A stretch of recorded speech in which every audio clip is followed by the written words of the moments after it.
What's going on, everybody? How you doing? In today's video, we are starting Vapor Trails. Finally.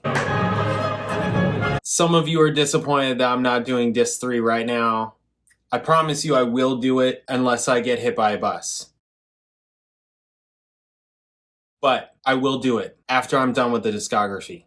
I feel like going back and listening to a live concert from 1978, I think it was, while I'm sure it's fantastic and I am interested and I do like that era of music from Rush, I need to move into where I'm at. That's also part of the reason why I wanted to do the first two discs of Different Stages, is because I wanted a refresher after taking a month off. We're starting Vapor Trails. That means that I'm going to be reading and doing a whole, you've been here. You're not new. You know what's going on. If you're new here, please subscribe. Check out my videos, all kinds of videos, reaction videos, bass videos, music videos. Check it out. If you like the channel, you want to support the channel, you can hit super thanks underneath this video. You can hit me direct. In the description, I got PayPal, Cash App, Venmo, Amazon wishlist, mailing address, and I do donation requests. So if there's something you want me to listen to, watch, talk about, hit me direct, PayPal, Cash App, Venmo, and in the notes section, leave a link, leave a description, let me know what you want the video to be on, and I'll make the video. You can also email me at jpanreadsemail@gmail.com. Thank you, guys.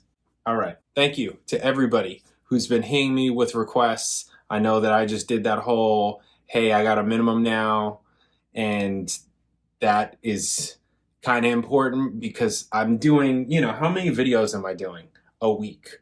And a lot of this is because of donation requests, which is great. But, I remember, last month I had over 100 donation requests, over 100. Okay. And it's just taking up an intense amount of time. And I'm just like, okay, hang on a second. I need a minimum so that maybe I can weed out the lower paying ones, and stuff like that. And I'm not trying to be like a jerk about any of that stuff. It's just, it takes so much time. I'm doing 28 videos a week. That's nuts. I shouldn't be doing. I don't know if that is making the channel better or worse, frankly. Some people would be like, you should upload less often, and other people are like, it kind of, I don't know, it depends, but maybe, I don't know. This is all an experiment. I wasn't planning any of this when I started doing this, so it's been cool, and it's music, so I love music. It's all good. Checking out music, listening to music. All right, Vapor Trails. Vapor Trails is the 17th studio album by Canadian rock band Rush. It was released on May 14th, 2002. In 2002, I was in college, and was their first studio release since Test for Echo 1996, which I was in. I was either in 8th grade or freshman year of high school. Anyways, the longest gap between two Rush albums. After the Test for Echo tour finished in July 97, drummer and lyricist Neil Peart suffered the loss of his daughter and then his wife in separate tragedies. As a result, the group entered an extended hiatus during which it was not certain they would continue. They eventually reunited in January 2001 to rehearse material for a new album, recording for which lasted until December. Wow. For the first and only time since Caress of Steel 1975, the group did not use any keyboards or synthesizers in their music, incorporating many layers of guitar, bass, and drums instead. Wow, this is gonna be wild. I mean, I love Signals, all right? I'm not against and Grace Under Pressure. I'm not against keyboards. And Power Windows is definitely, I know I was kind of borderline at first, but it's a good album. Okay, Vapor Trails reached number 3 in Canada, number 6 in US. One Little Victory was released as the album's lead single in March 2002 and went to number 10. Next single was Secret Touch. I have heard Secret Touch. I did Secret Touch before I started doing, I believe it was live, and it was before I started doing the discography. Pretty sure Greg Russell recommended it to me way back when. When did that come out? That came out April 22nd. Okay, and that was before I started doing the discography. I probably started doing the discography pretty soon after. Anyways, so I have heard that one. I mostly don't remember it. The album went gold in Canada. Vapor Trails tour lasted from June to December 2002, which saw the band play to the largest crowds of its career in Brazil. Following the band's dissatisfaction with the album's overall production, 2 tracks were remixed. The positive feedback from this resulted in the entire Vapor Trails being remixed by David Bottrell and released on October 1st, 2013 as Vapor Trails remixed. And yes, I'm doing the remixes. I'm not doing the original. Don't care, don't care, don't care, don't care, don't care, don't care. Don't care, don't care, still don't care. I don't care. Doing the remixes. So I think that most of you will be happy about that, and some of you will not be. So just gonna have to deal with it. After Rush finished their test for Echo Tour in 97, the group entered a 5-year hiatus following the person. Okay, why is this? Okay. Pierre took a hiatus and rode around North America on a motorcycle covering 88 kilometers. You freaking Canadians. 55,000 miles. Okay. At some point in his journey, Pierre decided to return to the band. In his book, Ghost Rider Travels on the Healing Road, Pierre writes of how he had told his bandmates at Selena's funeral, "Consider me retired." However, in October 2000, after a period of recuperation, Lee announced during promotional interviews for his solo album, My Favorite Headache, that Rush were to get together in the following January with the intention to write and rehearse material for a new studio album. Lee said that the album was not made for simply new music, but for the psychological health and welfare of all the people who have gone through a very difficult time. Okay, the trio gathered at Reaction Studios. Wow, Reaction Studios. That's the name of my studio. How'd you guys know? Okay, wow, crazy. In Toronto, January 9th, 2001, and did not play anything for 3 weeks. They discussed what they wanted to achieve and how the album should take shape. Lifeson said it was to get a feel for each other's frame of mind. We needed to see if everybody was really up for it. Lee and Lifeson said that they chose the studio based on its artist-friendly environment that was very comforting and accommodating.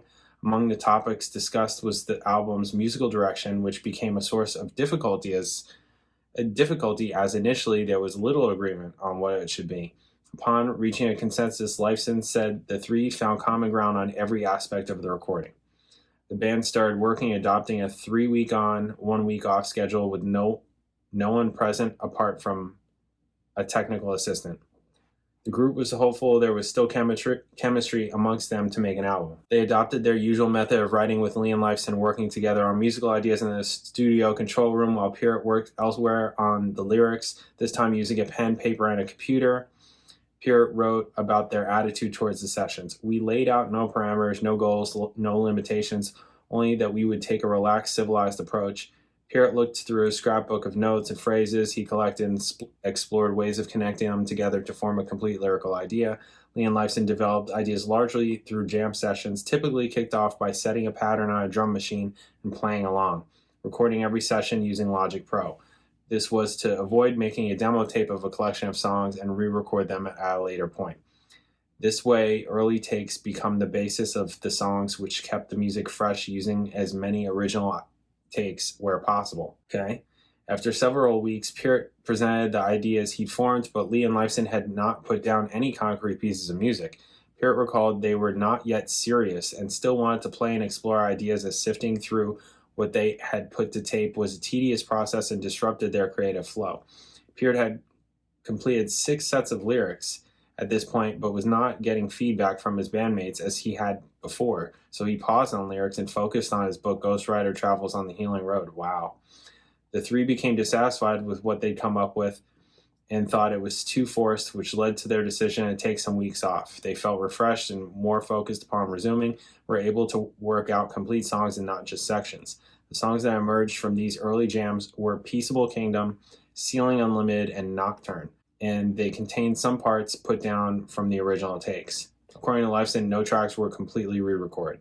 Vapor Trails is the first album since Caress of Steel not to feature a keyboard instrument. This was an important factor for Lifeson, who often worried about their presence on previous Rush albums, but Lee agreed not to use them. Instead, Lifeson spent a greater amount of time devising guitar parts that were richer on tonality and harmonic quality, that were adequate enough for the background tracks. Lifeson avoided sound effects on his guitar to achieve a more raw sound. At certain points in recording his drum parts, Pierre had been influenced by Who drummer Keith Moon and played in his style.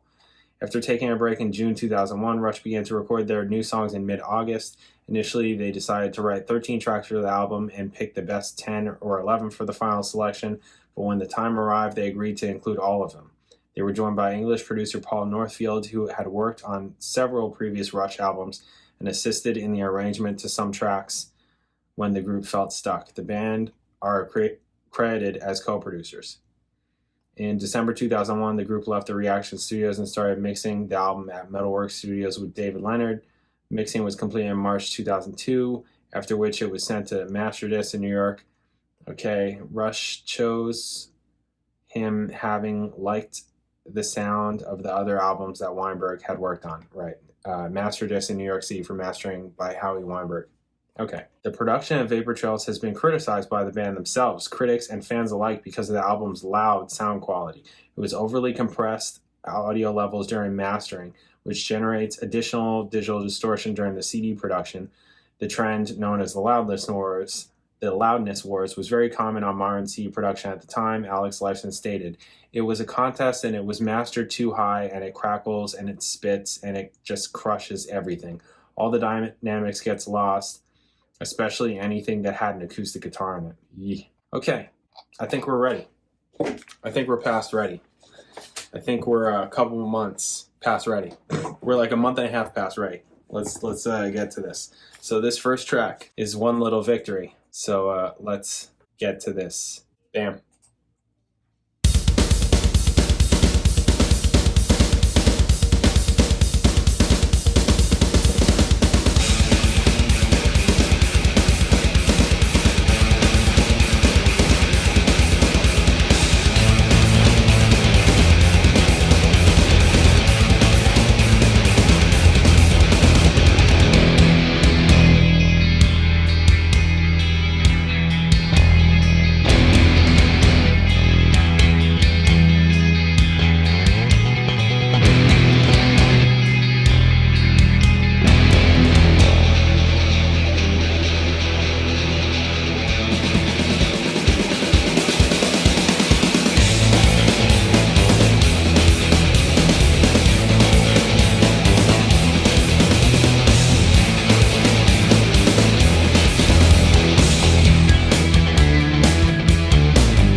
Cool. Okay. Lots of drums. The whole double kick, all that. I kind of wish that Alex's guitars. I like that they're just doing the trio, right? No like keys or anything like that. I think that sounds fine, but I kind of wish that there was more clarity with the guitars. There's something about them that doesn't like pop out at me in a lot of it. It sounds a little bit like just kind of like glazed over or something. I don't know. Just it doesn't. It's clarity. The word what I need from guitar is clarity. You can hear it, but it's not like I don't know. I just wish that there was more clarity. And I actually, something else that I actually wish for is the Rickenbacker. I feel like while the jazz bass, I'm crazy about jazz bass, right? I'm crazy about jazz bass. But I kind of feel like a Rickenbacker for this kind of thing would be better. I kind of do. It just that grinding sound. Oh, yeah. I feel like it might be better. Might be. Anyways, the song was fine. It was okay. First listen, yeah, it was okay. I wasn't, some of the like vocal things are kind of like, he sounds strong here, right? He sounds like he still has his voice here. Everything sounds fine in terms of that. But like some of the like, I don't know, choices with, almost like a borderline yodel, right? Where he's like going up. Actually, it kind of reminded me of Soundgarden. What is the song? I want you to receive it. I know I'm headed for the bottom, but I'm riding you all the way. Chris Cornell does a little bit on that in the verse part. Anyways, it's okay. That's where I'm at right now. You guys are probably upset about that. Like, man, really? Just okay? Yeah, man, that's all I got right now. I didn't think it was anything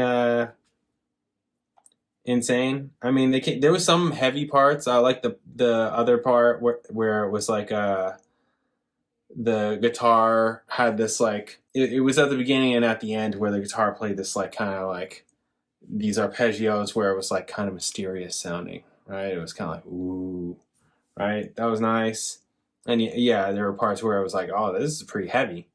Not all of it, but like different parts. It sounded pretty heavy. A lot of drums, a lot of consistent, like just like constant drums. It was fun.